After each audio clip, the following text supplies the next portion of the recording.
Should I speak? Okay.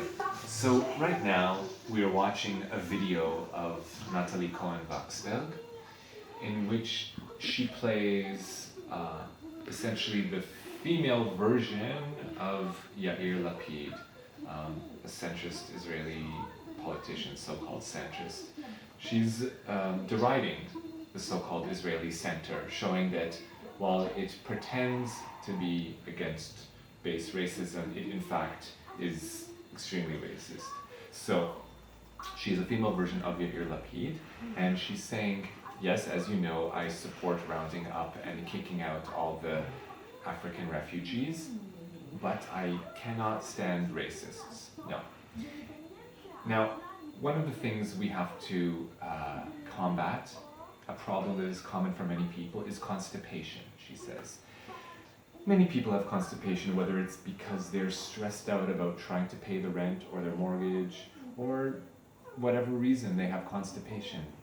For me, what I do, she says, in order to combat constipation, instead of taking different kinds of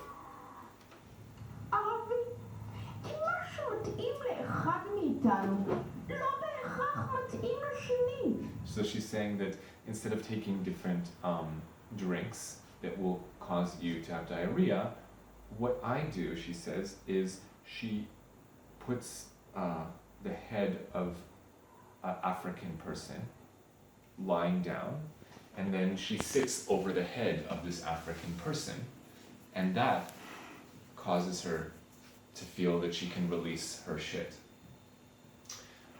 So she says, and it's true, not everyone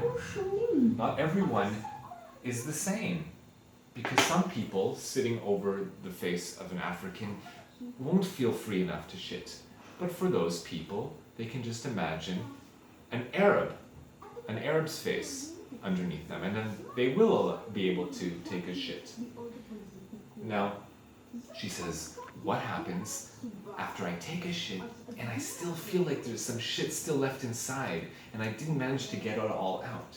So then what I do, she says, is she imagines that the African says to her, if you...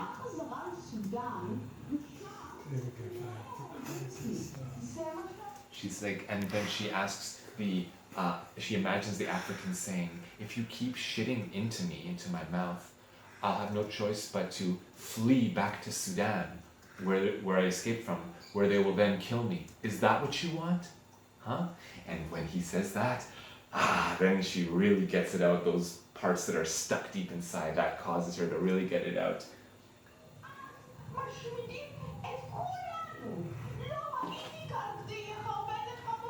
And then she says, but if I want to get it really, really all out, then I imagine him saying, aren't you embarrassed? Weren't the Jews once refugees? And then I can really let it go and said, what? You prefer that we would be murdered in the Holocaust and we wouldn't be here to shit on your faces? Say thank you, you anti-Semitic bastard.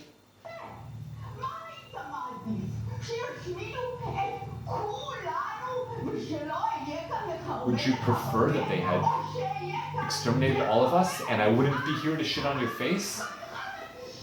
You goddamn anti-Semite.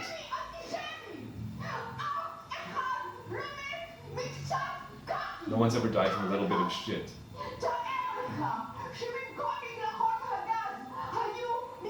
Imagine if there weren't gas chambers with gas coming out of the shower heads, if there was kaki coming out of the shower heads.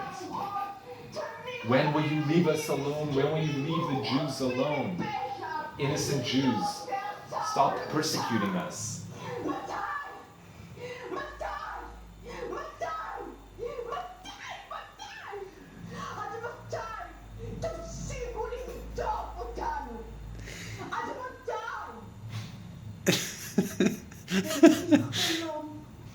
I have a dream. In my dream, you stop persecuting us. I should say thank you that I'm shitting into you. Say thank you that I'm shitting into your mouth caviar. not some kind of hamburger, but caviar. Say thanks. And no, I didn't buy this caviar from your salary. It was bought from my people's proceeds. Do you also murder us and also thief from us and steal from us? You invader, you invader.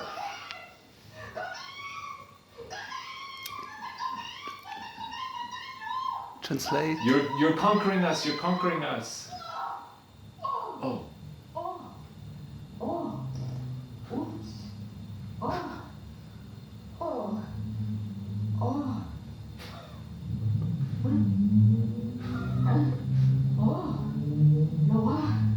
Not bad, not bad.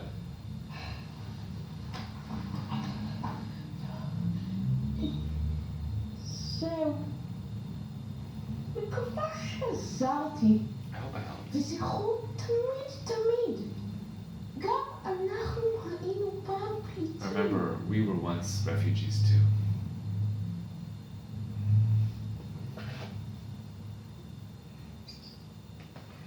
So did you get all that?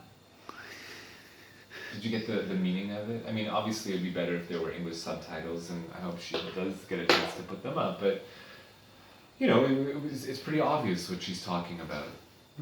She's talking about the fact that centrist politicians in Israel incite racism against Africans. And it's come to the point where, okay, she's giving an example of actually shitting into the mouth of African people. That's obviously an slightly exaggerated version of what is actually happening, only slightly, because the treatment of African people in Israel is atrocious, and even centrist politicians have, you know, voted for Africans to be rounded up into these internment camps, and from there to be for their lives to be immiserated until they agree to grudgingly self-deport and go back to the tortures they fled from. So, yeah, and there's obviously also disgusting stories of people constantly being insulted in the streets, being attacked in the streets with most like sickening insults, sexual insults towards children and women and children, people taking dog shit from the ground and throwing it at African mothers nursing their babies and laughing like this is a joke. African people, non-Jewish African people in Israel are treated atrociously, and it's not just outliers, it's the government inciting this racism and even centrist politicians.